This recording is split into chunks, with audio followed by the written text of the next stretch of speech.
హరి ఓం శ్రీ మహాగణాధిపతయే నమః.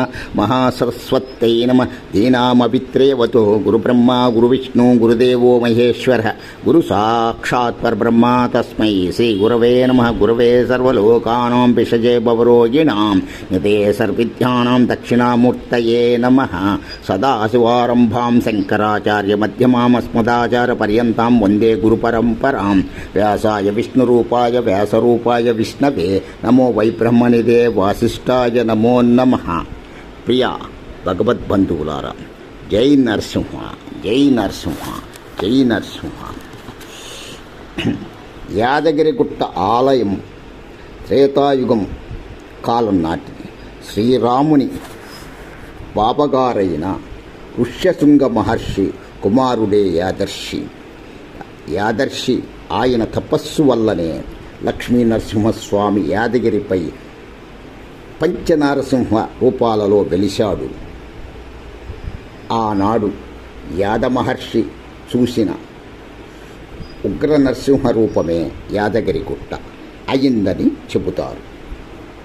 అది కాకుండా జ్వాల, గండభేరుండ, యోగానంద, లక్ష్మీ నరసింహ రూపాలను యాదగిరిగుట్టలో దర్శించవచ్చు.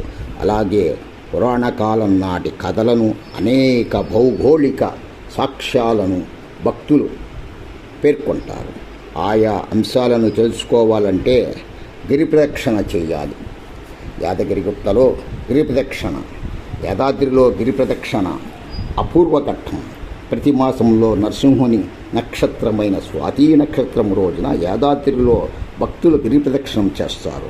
ఇలా చేయడం వల్ల సర్వకార్యసిద్ధి, రోగ నివారణ, సత్సంతాన ప్రాప్తి కలుగుతుందని విశ్వసిస్తారు. సుమారు 6 కిలోమీటర్ల దూరం ఉన్న ఈ ప్రదక్షిణ క్రమంలోనే భక్తులు పంచ నరసింహులను దర్శిస్తారు. యాదాద్రికి క్షేత్రపాలకుడు ఆంజనేయుడు ఆయన ఆజ్ఞ మేరకు యాదర్శి ఈ ప్రాంతంలో తపస్సు చేయడానికి వచ్చాడు. యాదర్శి తపస్సుకు కూడా ఆంజనేయుడు ఎంతో సహాయం చేసినట్టు స్థలపురాణం చెబుతోంది. యాదాద్రిలో ప్రసన్నాంజనేయుని మనం దర్శించుకోవచ్చు. అక్కడే గండభేరుండ స్వామి దర్శనం కూడా అవుతుంది. ఆలయమునకు ప్రదక్షిణ చేస్తే సర్వరోగాలు, భూత ప్రేత పిశాచాలు బాధలు పోతాయి. యోగానంద నరసింహుడు దక్షిణాభిముఖుడై యోగ ముద్రలో జ్ఞానదాయకునిగా ప్రసిద్ధి పొందాడు.